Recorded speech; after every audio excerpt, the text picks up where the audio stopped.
Olá, sejam bem-vindos ao IDPcast, o podcast do IDP. Eu sou Marcela Brito, jornalista do IDP, e nós vamos começar agora o nosso terceiro episódio da série dedicada às eleições de 2022. Nós iremos falar hoje sobre a justiça eleitoral no Brasil. E para falar sobre o assunto, convidamos Gilmar Mendes, ministro do Supremo Tribunal Federal desde junho de 2002. É uma prata da nossa casa. Eu queria agradecer, ministro, em nome de toda a equipe do IDP, a sua presença no nosso podcast. Eu que agradeço a oportunidade.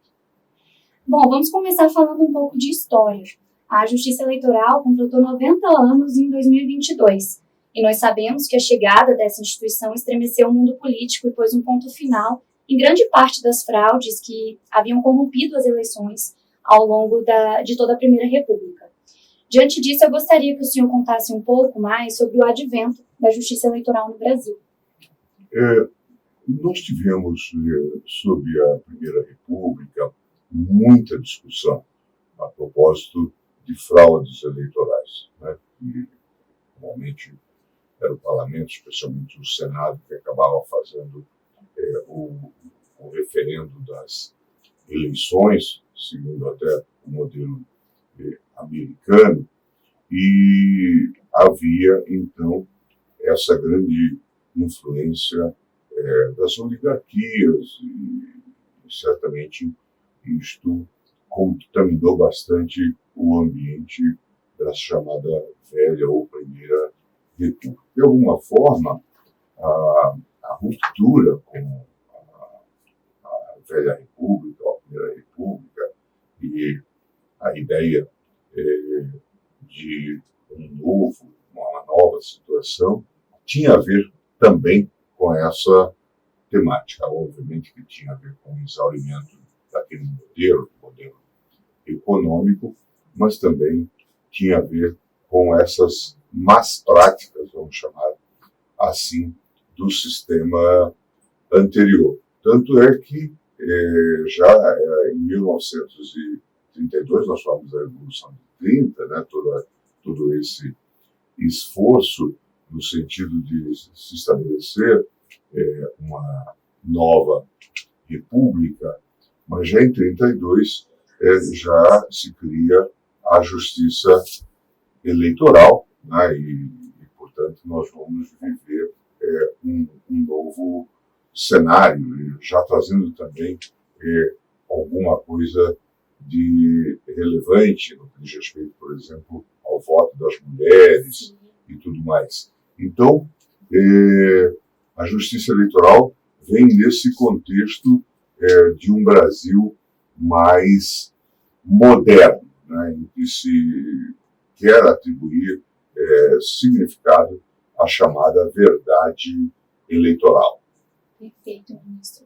E hoje nós sabemos, inclusive pegando um gancho da sua resposta, que as mulheres representam mais de 52% do eleitorado, de acordo com o TSE. Quando a Justiça Eleitoral foi instalada, as mulheres passaram a poder votar. Acho que foi um dos principais marcos da instalação dessa instituição. E eu gostaria que o senhor falasse para a gente hoje sobre a importância do papel da mulher na política, na democracia do país. Esse é um esforço que se vem fazendo ao longo desses anos, né, desde que se conseguiu o direito ao voto da mulher, que representou uma grande emancipação, a sua influência no processo eleitoral. Isso se traduz depois em influência nos projetos de saúde pública que são aprovados pelo Congresso. Essa luta não se encerrou, né? Nós sabemos que temos muita discussão, por exemplo, sobre a baixa representatividade, né, no parlamento. As mulheres são eleitoras, mas acabam não sendo eleitas, né? É um número ainda bastante reduzido. Tanto é que nos últimos tempos tem havido uma série de medidas no sentido de obrigar os partidos políticos a lançar um número de mulheres como candidatas.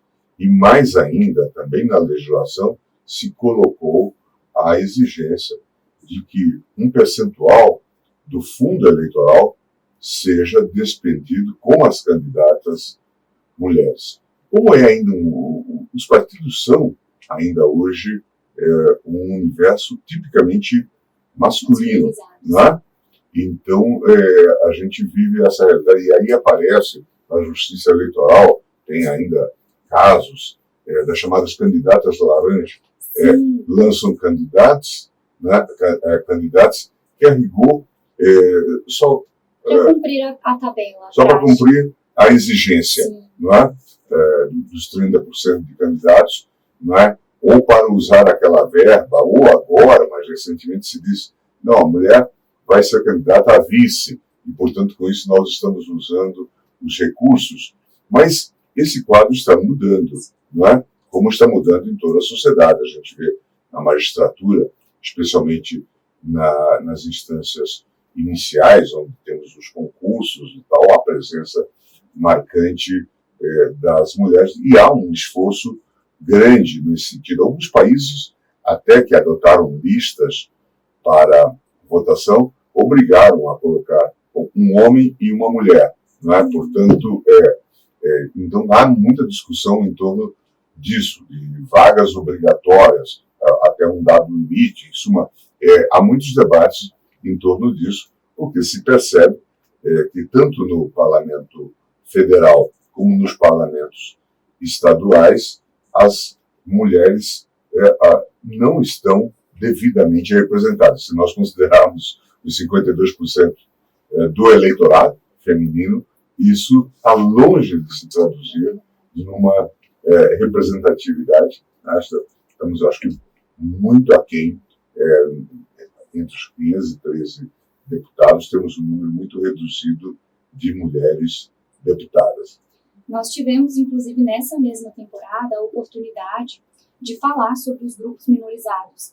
E tocamos nessa pauta sobre a participação feminina, e foi dito pela Poliana Santos, que faz parte da escola TSE, enfim, e ela explicou para a gente sobre esses cargos que os partidos muitas vezes colocam mulheres que talvez não tenham potencial para serem de fato eleitas, a fim de cumprir todas essas exigências da legislação eleitoral que são impostas. Inclusive, nessas eleições, a gente tem muitas normas que estão em vigor pela primeira vez, né? A questão do voto diferenciado e do voto duplicado para as mulheres, também nos outros grupos minorizados.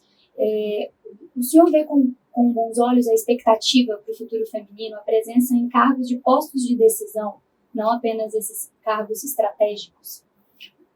Em geral, nós temos já uma presença forte feminina em várias funções. E a posse da ministra? A ministra a ministra Rosa Weber acaba de assumir a presidência do Supremo. Anteriormente, nós tivemos a presença da ministra Carmen Lúcia, né? Agora, a ministra Maria Tereza está à frente do STJ. Portanto, neste momento... Foi um alinhamento muito oportuno. Assim, na cúpula do Judiciário, nós temos duas mulheres, né? E, no caso da ministra Rosa Weber, ela é uma juíza de carreira. Ela veio da Justiça do Trabalho e fez toda a carreira, né? Indo até o TST. Anteriormente, também no STJ, nós tínhamos tido a presença da ministra Laurita Vaz à frente do tribunal. Então, nós temos tido, sem dúvida, a presença de mulheres, né, na direção, vamos chamar assim, de algumas atividades relevantes. Nós vimos a presença das mulheres na CPI. Verdade. Durante a pandemia. Durante a pandemia, a investigação do Senado, o destaque que se deu à senadora Simone Tebet, né? Então, e aí é um outro ponto interessante. É claro que estamos aí com as eleições em aberto, nós temos pelo menos duas mulheres candidatas. Né, é algo atípico, não é, ministro? Em comparação aos anos anteriores. A Simone Tebet e a Soraya Torres, né? Quer dizer, então, acho que são dados que sinalizam, é claro, podia ser melhor. É uma evolução lenta. Isso. Porque nós estamos com 90 anos de justiça eleitoral. Isso. E aí, o papel da mulher, eu acredito que ele vem crescendo, assim, mas o senhor acredita que já é notável?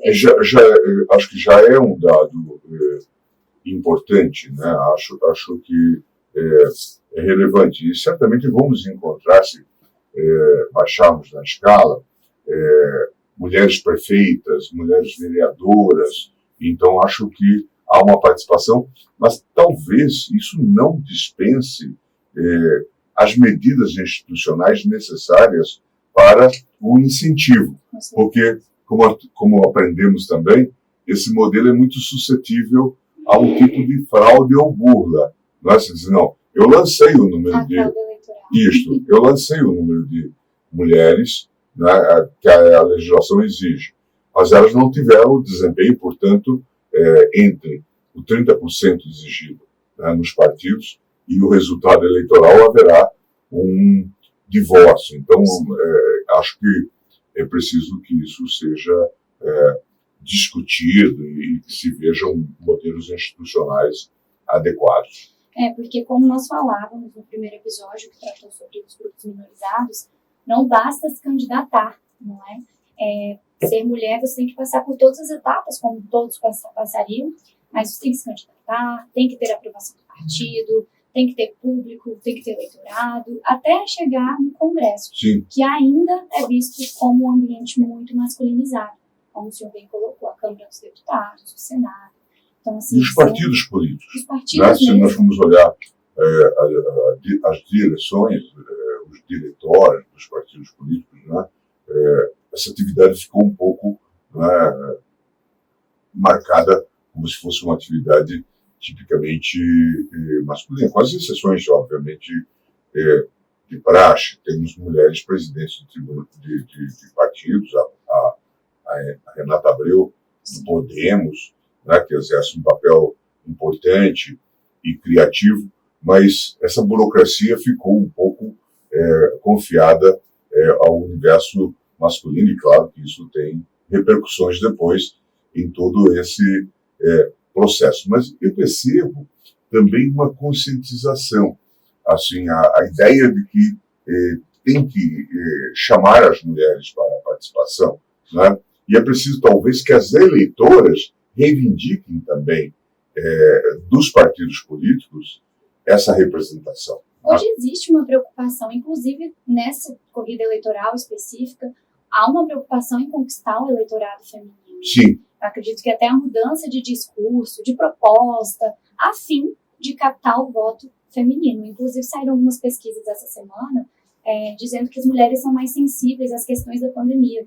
Elas avaliam mais tudo que passaram durante esse período, principalmente as que são chefes de família, Sim. Que envolve a questão do desemprego, todos os pormenores que a pandemia trouxe na rotina dessas mulheres. Então, assim, existe uma preocupação hoje, não é, ministro, de captar o voto feminino. Eu tenho a impressão de que, sim, muitas mulheres, como você disse, dentro da realidade social brasileira, elas são chefes de família, né? Então elas lidam elas são também provedoras, não é? Elas se deparam com a realidade da inflação, né? Elas são sensíveis ao tema da insegurança pública, dependendo do local em que eles morem, né? Os seus filhos estão expostos a gangues, a cooptação para o tráfico. Então, obviamente, que elas cobram mensagens em relação a isso. O tema da inflação, né, que voltou a ser uma preocupação, muito provavelmente afeta essas pessoas que, obviamente, estão na gestão do orçamento doméstico. Então, parece que os candidatos, a despeito, eventualmente, de serem, ou alguns deles, e principais, né, na corrida presidencial, sejam homens, mas certamente eles vão ter que buscar esse diálogo, né? E se tem discutido muito esse aspecto, né? Candidatos que não têm empatia, ou poderiam não ter empatia com o universo feminino, não é? Isso está muito presente, né, nesse debate, pelo menos nas pesquisas também, né? É verdade, está tudo bem segmentado. Isso. Existe uma preocupação, de fato, com a população feminina. Agora, aproveitando, pegando um gancho factual, nós pincelamos aqui alguns pontos sobre a corrida eleitoral que estamos agora, prestes às eleições, de fato, eleições gerais. E nesse ano, as eleições encontraram uma série de desafios, pós-pandemia e tudo mais que envolve o momento atual que estamos. Um dos principais pontos, nesses últimos meses, foi uma campanha contra as urnas eletrônicas.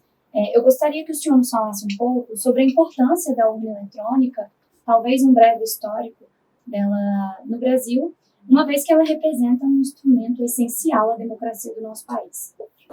Sem dúvida nenhuma, a urna eletrônica no Brasil, ela começa a ser usada em 1996, portanto já se passaram muitos anos, mas anteriormente a Justiça Eleitoral já vinha preparando para a implementação da urna eletrônica. Se fez até um cadastro geral, um recadastramento geral dos eleitores. Isso ainda na gestão do ministro Nery da Silveira, acho que ainda nos anos 90, no TSE. Há até um episódio muito curioso, quando houve a crise dos Estados Unidos, na Flórida, sobre os cadastros e tal, e aquele impasse Bush versus Gore, e havia dúvidas sobre quem era eleitor, e nos Estados Unidos não se tem uma competência federal para tratar do tema. O tema é tratado em nível estadual. Essa é uma diferença em relação ao Brasil. Tudo isto é tratado no âmbito federal e pela Justiça Federal, que faz o cadastro. O meu antecessor no Supremo Tribunal Federal, o ministro Nery da Silveira, era, à época, nos anos 90, presidente do TSE. E ele fez esse recadastramento.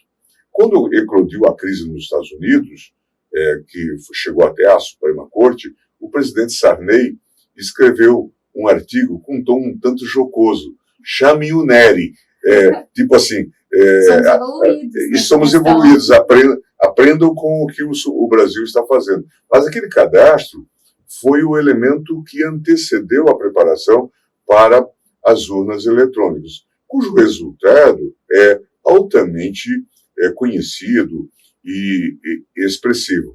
Nós encerramos aquelas noitadas que tínhamos, uma semana para fazer a apuração dos votos, depois tinha que haver a contabilização e tudo mais, onde tivemos muitos episódios de fraude. O que era o chamado mapismo, não é?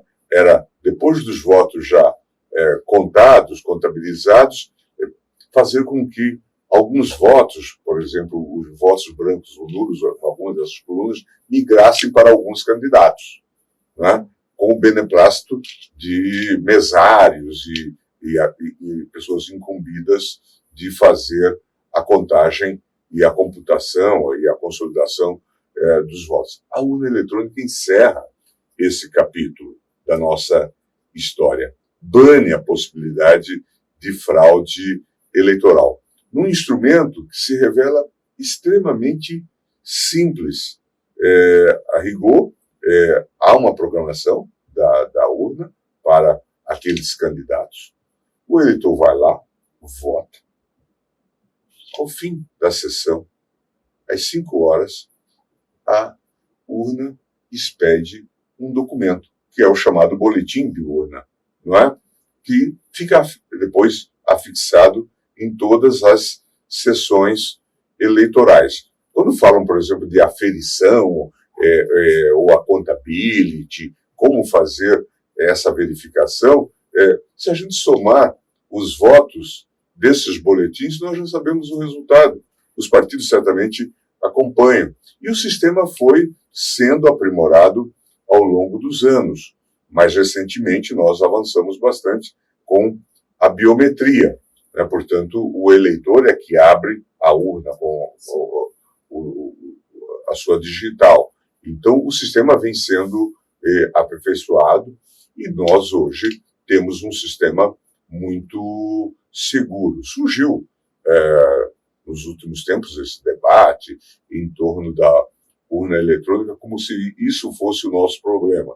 E a gente descobre que não é, né? Eu acho que é muito bom falar sobre a justiça eleitoral, porque a justiça eleitoral, ela compõe esse Brasil que deu certo. A partir da urna eletrônica, nós chegamos ao modelo do título eleitoral, que permitiu que nós chegássemos ao documento único de identidade, que foi uma grande evolução nesse contexto. E a urna é também um fenômeno tecnológico interessante, porque ela funciona aqui, em Brasília, em São Paulo, em todos os locais urbanizados, mas ela funciona no Xingu. Ela funciona nas mais longínquas aldeias indígenas. Não tendo eletricidade, ela funciona com bateria. Portanto, um instrumento muito condicionado ou adaptado às nossas realidades, né, e às nossas eventuais assimetrias. Dessa forma, fica até mais interessante cumprir o dever e o Estado, enfim, oferecer essa acessibilidade ao voto. Com certeza, com certeza.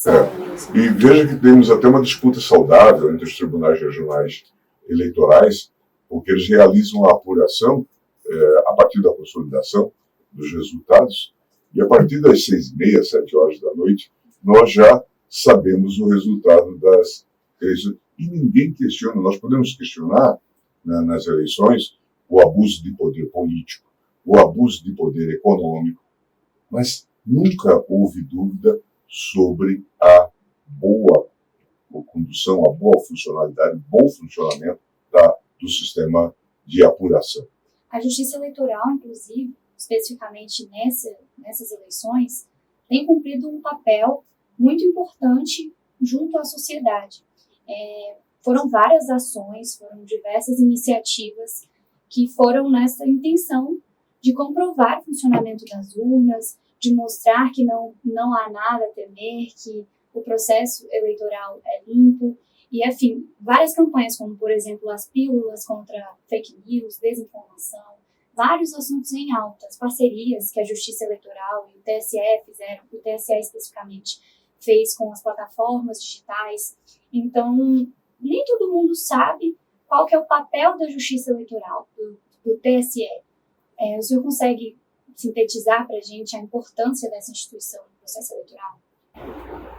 O TSE, como nós dizemos, ele está inserido numa estrutura judicial, né? Portanto, o nosso Tribunal Superior Eleitoral, com a presença de 3 ministros do Supremo, inclusive o presidente e o vice-presidente são do Supremo Tribunal Federal, esse modelo adotado, 2 ministros do STJ e 2 juristas, advogados, né, que vêm da OAB e são escolhidos normalmente propostos pelo TSE e indicados pelo Supremo. E essa estrutura também se repete nos TRS, né, que são as cortes estaduais. Esses tribunais julgam as questões eleitorais, registro, abusos, eventuais cassações por conta disto. Portanto, nesse perfil, ele é um típico tribunal, né? E o TSE é a última instância, dali só se recorre, se houver uma questão constitucional, para o Supremo Tribunal Federal. Senão, ele tem um papel definitivo. Mas ele vai além disso, como você observou. Porque, diferentemente do que ocorre em outras partes do mundo, tudo está enfeixado entre nós na Justiça Eleitoral. Ele é uma agência de fazer eleições. É um grande diferencial do Brasil. É um grande diferencial. Então, em outros países, pode até haver funções dadas à Justiça para algumas questões, mas há uma agência autônoma. Não, aqui é a própria Justiça Eleitoral. Ela tem funções, portanto, de gestão, funções administrativas, como essa, de fazer as eleições, de distribuir urnas, de fazer com que as urnas estejam em todas as seções do Brasil. alguma coisa, nós estamos falando de 500 mil urnas são distribuídas. É um país continental, não é? Continental. E toda uma logística própria que exige, então, toda uma dedicação. Colocar urnas aqui na Asa Norte, eventualmente numa seção que funcione no IDP, e colocar urnas no Xingu, colocar urnas na Rocinha.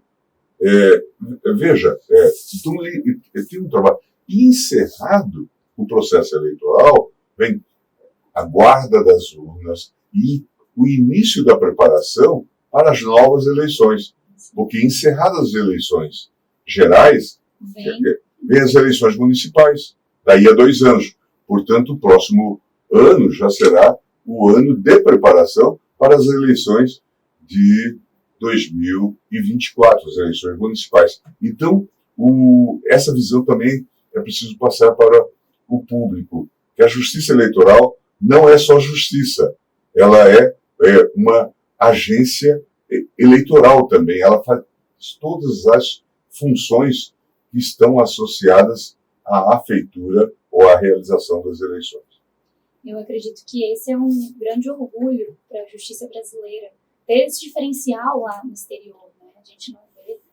Acho que sim. Quando a gente vê a confusão, por exemplo, que há nos Estados Unidos, a maior democracia mais representativa, democracia do mundo, a gente se depara com essa realidade e interferências de autoridades administrativas nos cadastros de eleitores e coisa do tipo. Vimos isso agora nessa eleição Biden versus Trump. Nós vemos que isso não ocorre no Brasil, né? Exatamente porque isto foi concentrado na justiça eleitoral nesse sentido mais amplo, né? Todas essas funções são exercidas relativas à realização das eleições, inclusive cadastro de eleitores, a depuração de eleitores, a possibilidade de títulos eleitorais duplicados, tudo isto é uma legislação federal e está submetido à justiça eleitoral. Perfeito, ministro. Agora, diante de tantas mudanças que nós tivemos, a cada 2 anos, nos anos ímpares, nós temos as mini-reformas, mudam alguns pontos da legislação eleitoral. O senhor, que é um grande estudioso, leciona aqui também no IDP, algumas disciplinas conosco, inclusive na pós-graduação do IDP Online. Eu gostaria que o senhor nos contasse a importância de um jurista, de um atuante, independente da área do direito que seja, de estar atualizado junto a todas essas mudanças que nós temos na legislação, qual é a importância dele continuar estudando, dele continuar em busca de uma formação acadêmica. Eu acho que o mundo mudou muito, não é? Os códigos eram muito mais estáticos no passado, não é? Tinham muito maior estabilidade. E entre nós tem havido, e eu acho que são positivas normalmente, tem havido sucessivas reformas no âmbito eleitoral, né? Cláusulas de barreira que vão sendo graduadas também a cada ano, ou a cada eleição, elas vão sendo agravadas e coisa do tipo. E, praticamente, como você disse, nós temos também as reformas que se fazem, por exigência constitucional, um ano antes, né? Nós temos que seguir aqui o princípio da anualidade, né? do artigo 16 da Constituição. Então, um ano antes, o Congresso vota alterações do sistema eleitoral, do processo eleitoral, considerando até as experiências nas eleições passadas. Isso exige do profissional quase que uma imposição, um dever de atualização. Já se disse em algum momento que hoje o estudante ele não aprende apenas um código, uma codificação, algo consolidado, mas ele tem que estar disposto e preparado a estar sempre aprendendo, né? Estar nós temos que treinar o estudante e também, eventualmente, o profissional a aprender a aprender. Né?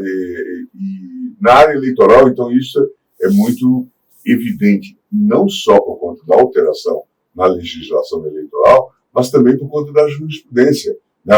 O papel que o próprio TSE exerce nesse contexto. Né?